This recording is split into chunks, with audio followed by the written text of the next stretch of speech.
mohon izin saya share screen dulu.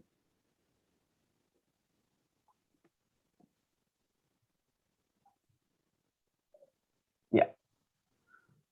Jadi saya mengampu mata kuliah Al-Quran ini di program studi perbankan syariah dan juga di program studi akuntansi syariah. Ya mungkin di antara teman-teman semua yang ada di sini ada yang pernah bertemu dengan saya di mata kuliah yang lain, misalnya di mata kuliah statistika. Ya, saya ucapkan selamat datang kembali dan semoga tidak bosan dengan saya ya, yang sudah pernah bertemu dan yang baru bertemu mudah-mudahan kita bisa saling sama-sama belajar. Baik, ini nama saya. Kemudian ini ada email di sini kalau mau mengontak saya via email. Kemudian juga kontak personnya ada WhatsApp di sini di +614105513882 dan juga kalau mau via telepon atau SMS di 081380432833. Ya, untuk mata kuliah Al-Qur'an ini outline perkuliahannya ya. Ya, jadi di pekan pertama ya kita akan hanya membahas ini dan sedikit pengantar. Ini untuk tatap muka durasinya 2 kali 50 menit. Ya, 2 SKS ya dengan metode penyampaian berupa pemaparan materi secara online, diskusi dan juga nanti kita akan ada talaki ya istilahnya. Jadi saya saya menyimak kawan-kawan nanti ketika menghafal Al-Qur'an ya dan menyetorkannya kepada saya di setiap akan dimulai di pekan ke-6 nanti ya. Ya, itu tatap mukanya, kemudian ada tugas individunya nanti hafalan Quran dimulai pekan ke-6 sampai dengan 15. Jadi dari pekan pertama sampai dengan pekan ke-5 itu adalah pemaparan materi mengenai ilmu tajwid dan ilmu tahsin. Ya. Kemudian tapi kawan-kawan di sini harus sudah mulai mempersiapkan ya untuk pekan ke-6 karena sudah akan ada setoran hafalan ya. Lalu ada evaluasi tengah semester di pekan ke-8, ini berupa written test ya atau ujian tulis, nanti berupa pemahaman ilmu tajwid.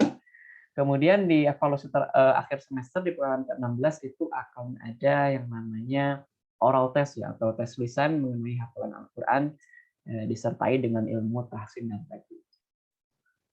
Itu outline perkuliahannya.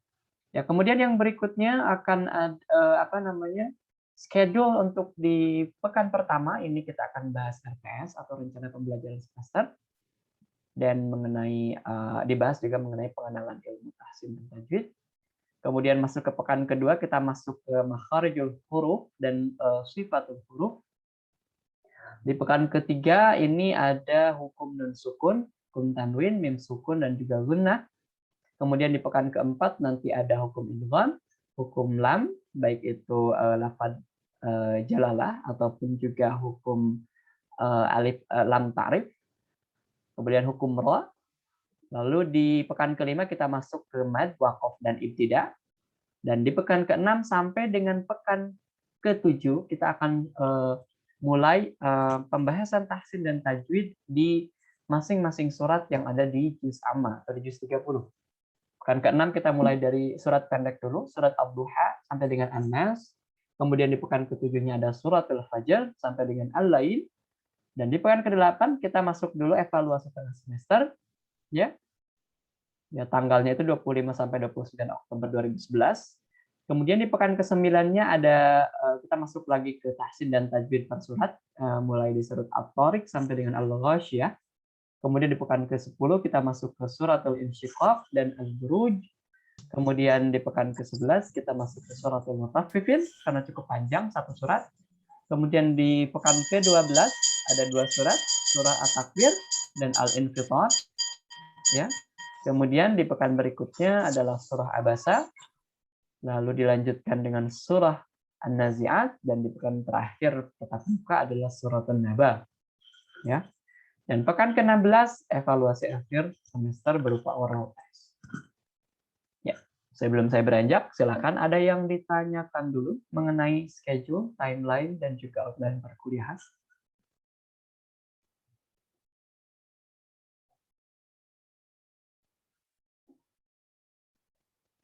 Baik, sepertinya sudah cukup jelas dan belum ada. Saya lanjutkan kembali untuk model pembelajaran ya.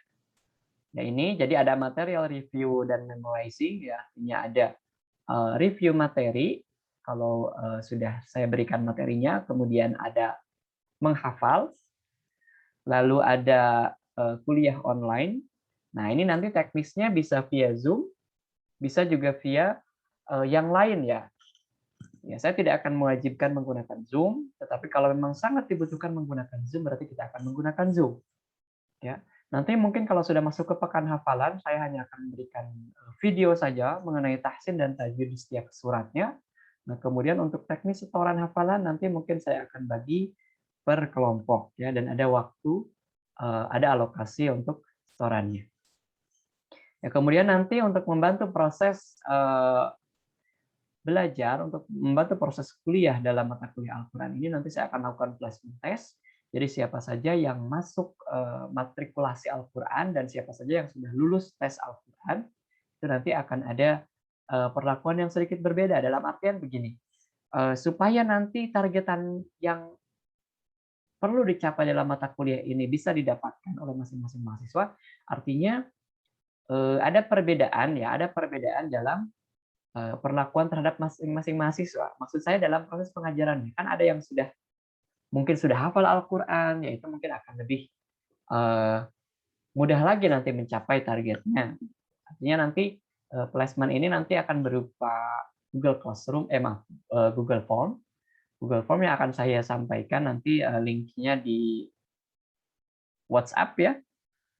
Kemudian teman-teman isi, nanti saya akan tahu peta teman-teman bagaimana gitu kemampuan Al-Qur'annya. Jadi tolong diisi dengan sejujur-jujurnya. Karena tujuan saya bukan untuk membeda-bedakan teman-teman, tapi supaya teman-teman ini bisa belajar dan semuanya punya hak untuk mendapatkan pelajaran ya dari mulai ya mungkin kalau yang belum bisa ya berarti supaya bisa bagaimana. Kemudian yang sudah bisa supaya nanti lebih mahir bagaimana.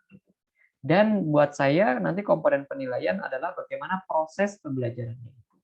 Ya terkait hasil nanti akan ada proporsi khusus, terkait proses pembelajaran ada proporsi khusus juga. Ya, kurang lebih itu model pembelajarannya. Nah, kemudian untuk komponen penilaiannya atau assessment overview-nya, di sini untuk kehadiran ini 10% ya. Artinya sekitar 0,714% per pertemuan selama 14 pertemuan. Ya, tatap mukanya. Kemudian untuk hafalan Al-Quran, ini 3% setiap pertemuan, artinya 30% totalnya, ya karena dimulai dari pekan ke-6 sampai ke pekan ke-15, diselangi UTS. Ya. Kemudian untuk UTS-nya ini porsinya 30% dan untuk UAS-nya juga 30%.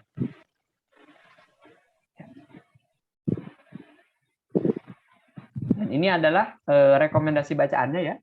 Ini saya mengambil referensi dari kajian ilmu tajwid aplikatif atau pedoman daur Quran dari Ustadz Abdul Aziz Abdul Rauf LC.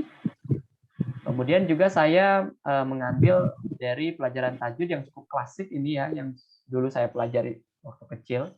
Ini kaidah bagaimana mestinya membaca Al-Quran untuk pelajaran permulaan yang diterbitkan oleh Pondok Modern Gontor ya, di karya beliau Haji Zarkashi. Ya, ini sudah dari tahun 90. Ya, sebelum saya lahir pun ini sudah ada. Ya, jadi bukunya cukup lama ya, cukup klasik. Dan kalau teman-teman ingin mendapatkan bukunya mungkin online shopping juga bisa gitu ya. Itu harganya cukup murah ya, mungkin 5.000 sampai 9.000 rupiah harganya. Ya. Itu yang bisa saya sampaikan terkait rekomendasi bacaan. Silakan, ada yang perlu ditanyakan dulu sebelum saya masuk ke mukaddimah atau masuk ke pengantar untuk ilmu tajwid dan bahasa.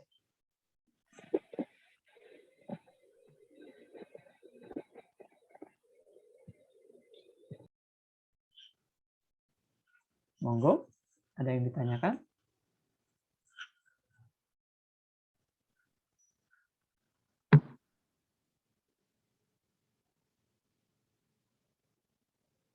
Oke, sepertinya ya belum. Oke, sepertinya belum ada. Ya, saya lanjutkan kembali ke slide show ya.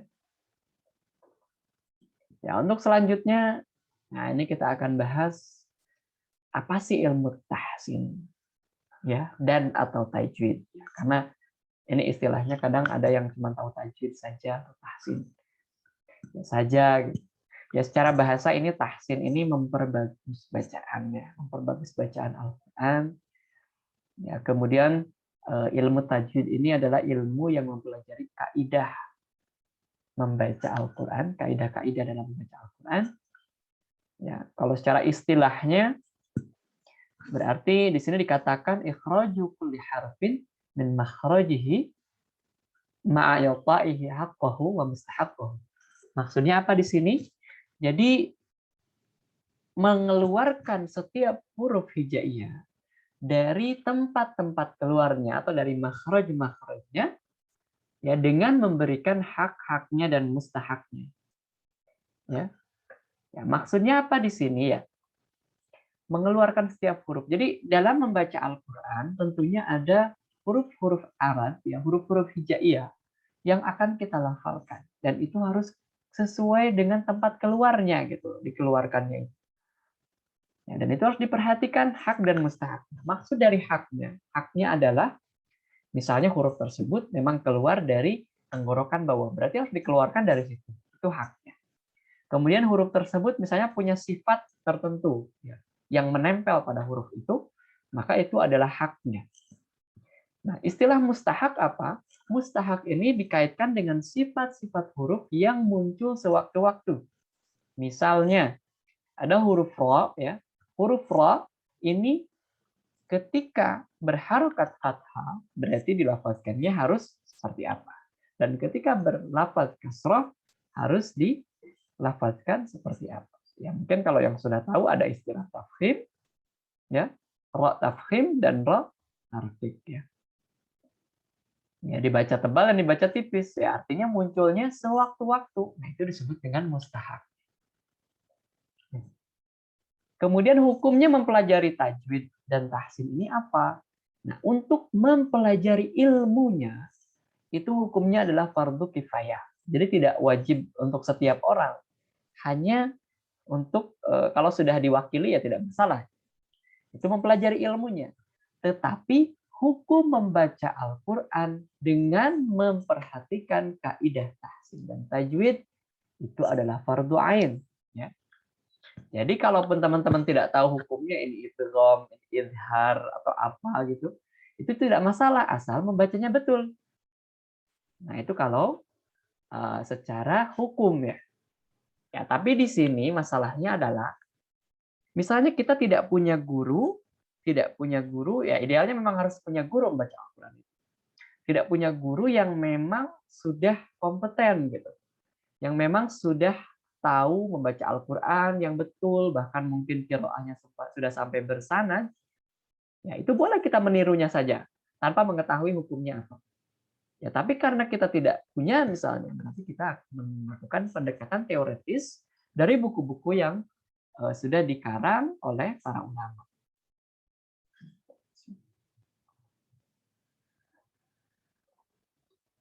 Ya, oleh karena itu ya kita juga jadi terdorong, termotivasi untuk bisa mempelajari hukum-hukumnya.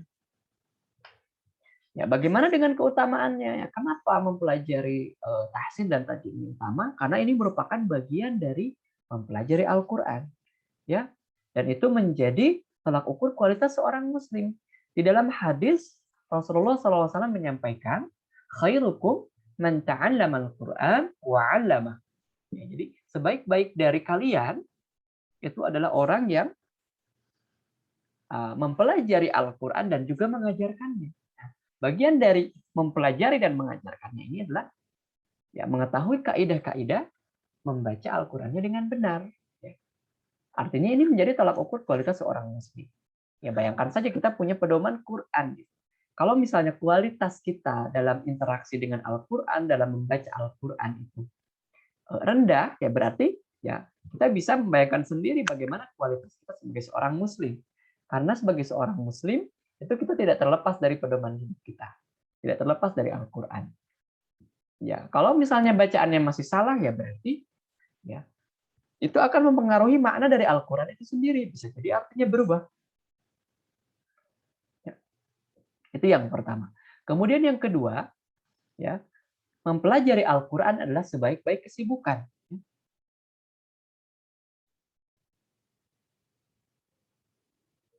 Ya, mohon maaf sebentar.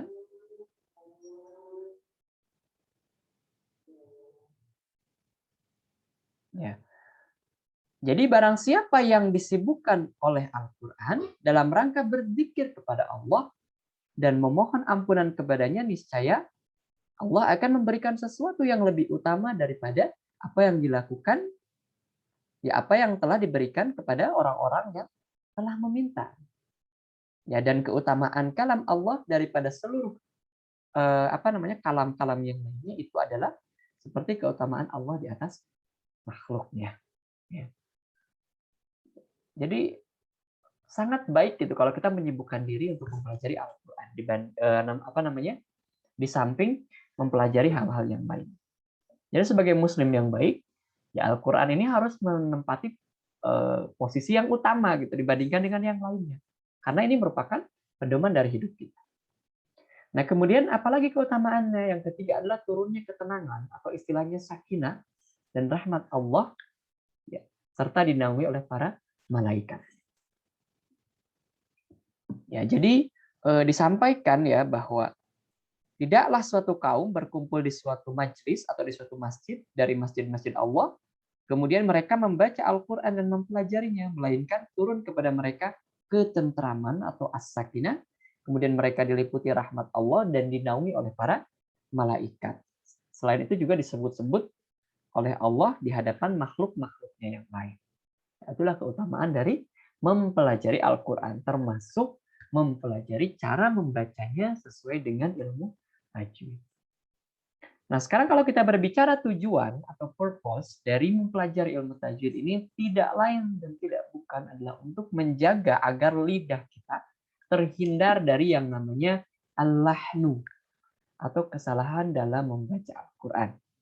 Dan al-lahnu itu sendiri ada yang disebut dengan al-lahnul jali atau kesalahan yang berat, dan ada yang disebut dengan al-lahnul khafi. Ya, al-lahnul jali itu adalah kesalahan yang mengubah arti, ya, mengubah arti. Dan itu bisa jadi salah melafalkan huruf yang tadinya ain menjadi hamzah misalnya. Atau bisa jadi juga salah harokat, mengubah harokat. Misalnya an'amta menjadi an'amtu. Siratal ladzina an'amta 'alaihim menjadi siratal ladzina an'amtu 'alaihim. Nah, ini mengubah arti. Yang tadinya an'amta, engkau telah memberi nikmat, ya diganti dengan an'amtu menjadi aku yang telah memberi nikmat. Fatal sekali kan artinya. Ya. Jadi itu yang pertama, menghindari yang namanya al-lahnul jali atau kesalahan berat. Nah, kemudian kesalahan ringan juga bisa dihindari dengan mempelajari ilmu tajwid. Kesalahan ringan adalah kesalahan-kesalahan dari hukum-hukum ilmu tajwid yang memang tidak sampai mengubah arti, ya. Contohnya misalnya kita membaca huruf panjang atau mad yang tadinya 2 harokat dibaca 5 harokat, ya. Yang tadinya 2,5 alif dibaca 1 alif misalnya. Berarti itu juga kesalahan tapi sifatnya khafi atau ringan. Ya, berikutnya saya sampaikan juga dalam baca Al-Quran ini ada tingkatan-tingkatannya. Maksudnya ini adalah terkait dengan kecepatan membaca atau speed-nya. Nah, yang pertama speed paling low, yang paling bawah. Ya, istilahnya adalah at-tahqiq. Ya. Ya, cara membaca Al-Quran yang sangat-sangat lambat. Ini diperbolehkan kapan? Pada saat kita mengajarkan Al-Quran. Ya, kita mengajarkan Al-Quran misalnya kepada adik kita atau kepada saudara-saudara kita yang memang belum bisa membaca Al-Quran, itu boleh dengan sangat lambat. Itu disebut dengan tingkatan baca at-tahqiq. Kemudian yang kedua ada tingkatan membaca yang agak lambat dengan memperhatikan tahsin dan tajwidnya. Nah, ini disebut dengan at-tartil. Nah, ini adalah bacaan Quran yang paling dianjurkan. Ya, di dalam Al-Quran disampaikan, A'udzubillahi minasyaitonirrajim, warattilil Qur'ana tartila. Dan bacalah Al-Qur'an dengan tartil. Dan ini adalah cara baca yang paling bagus, ya. Bagaimana contohnya? Ya, tidak terlalu cepat, tidak terlalu lambat, tapi cenderung lambat, ya. Jadi sangat-sangat berhati-hati, diperhatikan makharijul hurufnya, diperhatikan pula ilmu tajwid. Ya, mungkin saya sedikit mencontohkan ya di sini. Ya, mungkin ada yang bisa lebih baik, ya silakan, tapi saya hanya sedikit mencontohkan. A'udzu billahi minasy syaithanir rajim. Bismillahirrahmanirrahim. Ya, jadi memang lambat dengan memperhatikan makharijul huruf, memperhatikan tajwid. Nah, kemudian cara tingkatan membaca berikutnya adalah bacaan yang tidak terlalu cepat dan tidak terlalu lambat, tapi tetap memperhatikan ilmu tajwidnya. Ini disebut dengan at-tadwir. At-tadwir ini biasanya dilakukan kalau kita sedang deres ya, sedang apa namanya? Sedang membaca Al-Qur'an atau tilawatul Qur'an. Target harian, misalnya one day one juz. Ya, dalam sehari kita punya target 1 juz untuk membaca Al-Qur'an. Ya. Misalnya pengen selesai dalam waktu 50 menit 1 juz. Ya. Itu bisa jadi menggunakan bacaan yang agak sedikit cepat tapi tidak terlalu cepat. Ya. Ya, contoh misalnya yang lebih cepat dari yang tadi. A'udzu billahi minasy syaithanir rajim. Bismillahirrahmanirrahim. Alhamdulillahi rabbil alamin. Nah, itu bisa dikatakan seperti cara baca at-tajwid. Kemudian speed-nya kita tingkatkan lagi, masuk ke dalam al-hadr. Al-hadr ini cara membaca yang cepat tetapi tetap memperhatikan ilmu tajwidnya. Biasanya cara baca dengan metode al-hadr ini digunakan oleh para penghafal Al-Qur'an untuk murojaah. Ya, dalam waktu setengah jam atau mungkin 35 menit bisa selesai 1 juz. Ya, tapi ini tetap memperhatikan ilmu tajwidnya. Ya, mungkin yang agak cepat misalnya A'udzu billahi minasy syaithanir rajim. Bismillahirrahmanirrahim. Qul a'udzu birabbin nas, malikin nas. Ya, tapi tetap memperhatikan ilmu tajwidnya. Panjang pendeknya itu disesuaikan dengan tempo bacaannya, tentunya disesuaikan dengan kecepatan. Ya, kurang lebih seperti itu tingkatan dalam membaca Al-Qur'an. Ya. Kemudian ini ada 4 common mistakes atau apa namanya? Kesalahan-kesalahan yang biasa dilakukan dalam membaca Al-Qur'an. Yang paling sering ditemukan yang pertama adalah artikulasi atau vokal yang tidak sempurna, tidak jelas ya. Jadi seperti bergumam. Nah, itu kurang betul ya. Artinya dalam baca Al-Qur'an itu ya tadi untuk memperhatikan hak dan mustahak dari huruf-huruf hijaiyahnya itu harus jelas vokal dan artikulasi. Ya, artinya tidak sempurna kalau misalnya membacanya dengan cara bergumam tadi. Mulutnya tertutup gitu, tapi terkesan seperti ada bacaan yang keluar. Nah, kemudian yang berikutnya membaca huruf yang mati atau membaca huruf sukun ya dengan memantul. Sementara yang boleh memantul hanya huruf-huruf qalqalah. Ini sering sekali terjadi dan ini banyak yang tidak disadari. Huruf-huruf qalqalah itu ada ba, jim, dal, kemudian apa namanya? To, qaf, ya. Ada 5, nah itu huruf-huruf yang memang diperbolehkan untuk memantul. Ya, sementara huruf yang lainnya tidak boleh memantul. Ya, contohnya misalnya huruf sin itu tidak boleh memantul, tapi banyak juga yang membaca Bismillahirrahmanirrahim. Bismillah. Terkesan seperti betul, tapi sebetulnya salah. Harusnya Bismillah. Atau mungkin Siratal ladzina an'amta. Nah, itu seperti betul tapi salah. Yang betul adalah Siratal ladzina an'amta 'alaihim. Tidak boleh dipantulkan. Nah, kemudian kesalahan yang berikutnya adalah tidak konsisten dalam membaca mad. Dalam membaca mad atau bacaan panjang ini tidak konsisten. Yang harusnya 2 harokat dibacanya 5 harokat. Yang harusnya 5 harokat dibacanya 2 harokat. Yang harusnya 1 alif dibaca 2,5 alif. Yang harusnya 2,5 alif dibaca 1 alif. Ya. Jadi ini harus konsisten. Ya, kalau yang 2 harokat jadi baca 2 harokat selama membaca Al-Quran. Yang 5 harokat ya dibaca 5 harokat. Ya, kesalahan yang berikutnya adalah tergesa-gesa dalam melafazkan gunnah, baik itu dalam gunnah musyaddadah, dalam mim bertasydid dan nun bertasydid, atau juga dalam idgham bi gunnah atau dalam ikhfa syafawi misalnya. Terlalu tergesa-gesa. Contohnya misalnya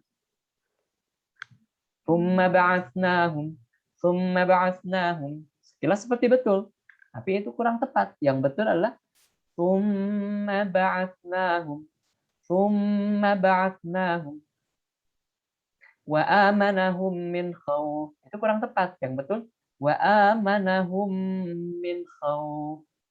Wa amanahum min khauf. Jadi ditahan dulu. Tidak tergesa-gesa dalam melafazkan gunnah.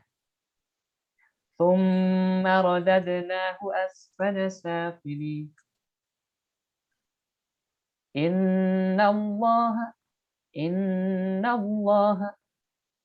ya, seperti itu ya, kurang lebih. Baik, sebelumnya saya sampaikan dulu, mohon maaf, ini tadi saya lupa setting Zoom-nya, ini masih yang 40 menit. Jadi ini sekitar 7 menit lagi akan ke stop ya meetingnya. Dan nanti kalau memang ke stop berarti teman-teman silahkan masuk kembali ke link yang tadi ya, yang ini. Ya, untuk sekarang kita lanjutkan dulu. Nah, berikutnya ada yang disebut dengan isti'adzah dan basmalah atau lafaz ta'awud dan lafaz basmalah. Ya. Dalam membaca Al-Qur'an kita sangat ya diharuskan ya, kita diharuskan untuk membaca ta'awud atau isti'adzah. A'udzubillahi minasyaitonirrajim. Dasarnya apa? Ada di dalam Quran surah An-Nahl ayat 98. A'udzubillahi minasyaitonirrajim. Fa idza qara'tal Qur'ana fasta'iz billahi minasyaitonirrajim. Apabila kamu membaca Al-Qur'an, hendaklah kamu meminta perlindungan kepada Allah dari setan yang berikutnya. Ya, jelas ya? Saya kira paham itu lafaz isti'adzah. Kemudian yang berikutnya ada lafaz basmalah. Nah, lafaz basmalah ini sangat dianjurkan ketika kita di awal surat. Ya, dan sebagian ulama mengatakan dianjurkan pula di pertengahan surat. Ya. Tapi sebagian yang lain mengatakan kalau di pertengahan surat tidak diperlukan basmalah. Nah, basmalah ini di awal surat diperbolehkan kecuali surat Taubah. Ya. Ya, dasarnya apa? Kullu amrin dzibalin la yubda'u fihi bismillahirrahmanirrahim wa huwa abtar. Jadi setiap perkara penting yang tidak dimulai dengan bismillahirrahmanirrahim, maka amalan tersebut terputus berkah. Ya, ini dalam hadis riwayat Al-Khatib di dalam Al-Jami, ya, kemudian juga di dalam Tabaqat As-Subki juga disebutkan. Ya, seperti itu. Ya, bagaimana cara membaca basmalah, isti'adzah dan awal surat? Ini ada 4 cara. Yang pertama adalah qat'ul jami. Ya, qat'ul jami ini adalah artinya membaca isti'adzah, basmalah dan awal surat terpisah semuanya. Ya. Contohnya bagaimana?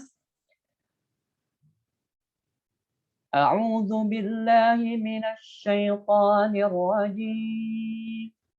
Bismillahirrahmanirrahim. Alhamdulillahi rabbil alamin. Nah, dipisah semuanya. Ya, cara baca yang kedua, wasful jami. Nah, ini disambung semuanya. Lafaz isti'adzah, basmalah dan juga awal surat. Contohnya begini. A'udzu billahi minasy syaithanir rajim. Bismillahirrahmanirrahim. Qul huwallahu ahad. Sambung semuanya. Itu boleh. Yang ketiga, qat'ul awwal wa waslut tsani bitsani. Membaca isti'adzah dipisahkan, kemudian membaca basmalah dan awal surat digabungkan. A'udzu billahi minasy syaithanir rajim. Bismillahirrahmanirrahim. Tabbat yada abi lahabin wa tab. Ya, misalnya seperti itu. Jadi ta'awudznya dipisahkan, surat dan basmalah dan suratnya dipisahkan. Atau yang terakhir, waslul awal bisani. Menyambung isti'adzah dan basmalah, kemudian awal surat dipisah. A'udzu billahi minasy syaithanir rajim. Bismillahirrahmanirrahim. Qul a'udzu birabbil falaq. Ya, kurang lebih seperti itu. Ya, baik. Saya kira untuk pertemuan awal itu saja yang bisa saya sampaikan. Silakan ada pertanyaan sebelum saya akhiri. Monggo.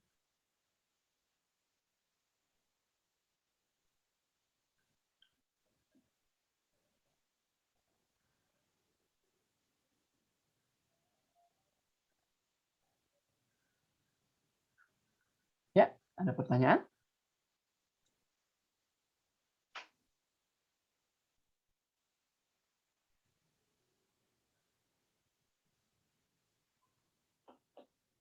Baik.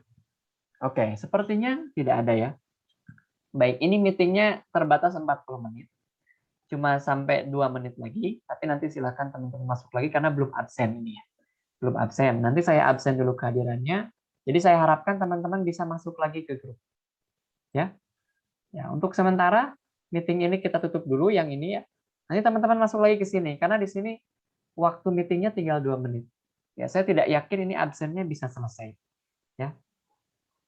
Coba recordingnya saya putus.